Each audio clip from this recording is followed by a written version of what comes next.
খাবারের পরিমাণ নিয়ন্ত্রণে রাখার জন্য জাপানিজদের নিজস্ব ডায়েট রয়েছে, যার নাম হারাহাচিবু। জাপানিজ ভাষায় হারাহাচিবু অর্থ পেটের ৮০% পর্যন্ত খাওয়া। এই ডায়েট অনুযায়ী একজন ব্যক্তি তার পাকস্থলীর ৮০% পর্যন্ত পূর্ণ করবে।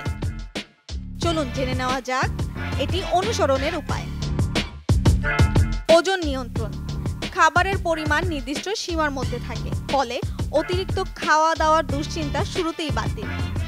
খাবারের পরিমাণ নিয়ন্ত্রণে থাকলে ওজনও একইভাবে নিয়ন্ত্রণে থাকে এবং আস্তে আস্তে কমে আসে। সময় নিয়ে খাওয়া। খাওয়ার সময় খেয়াল রাখুন পেট ভরল কিনা, আরও খাওয়ার প্রয়োজনীয়তা আছে কিনা। যেহেতু পাকস্থলীর ৮০% ভরে খেতে পারবেন, তাই সময় নিয়ে খাবার খান ও অতিরিক্ত খাওয়া থেকে বিরত থাকুন। খাবারে ভারসাম্য থাকা। ডায়েটে কতটুকু খেতে পারবেন তা একটি ধরাবাঁধা নিয়মের মধ্যে থাকে। সে কারণে খাবারের পরিমাণের চেয়ে পুষ্টিগুণের দিকে নজর দেওয়া জরুরি। খাবারের বেশিরভাগ অংশ জুড়েই থাকে তরকারি ও আঁশ জাতীয় খাবার। অন্যদিকে আমিষের অভাব পূরণ করার জন্য থাকতে পারে মাছ ও মাংস। পানির জন্য আলাদা জায়গা।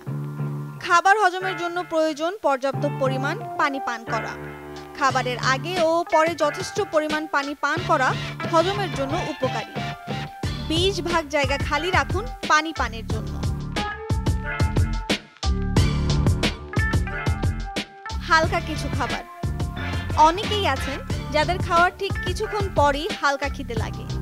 এই সামান্য কিছু খাওয়ার প্রভাব পড়ে শরীরের ওপর।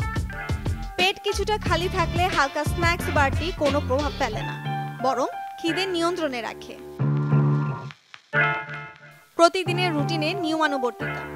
৮০% খাওয়ার নিয়ম মেনে চলা যতটা না কঠিন, এর থেকে বেশি কঠিন তা ধরে রাখা।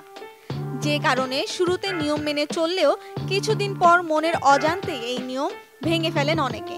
নিয়মিত মেনে না চলতে পারলে এর উপকারিতা পাওয়া সম্ভব না। এই ধরনের নানা তথ্য পেতে চোখ রাখুন prothomalo.com/video, প্রথম আলোর ফেসবুক পেজ, প্রথম আলোর ইউটিউব চ্যানেল।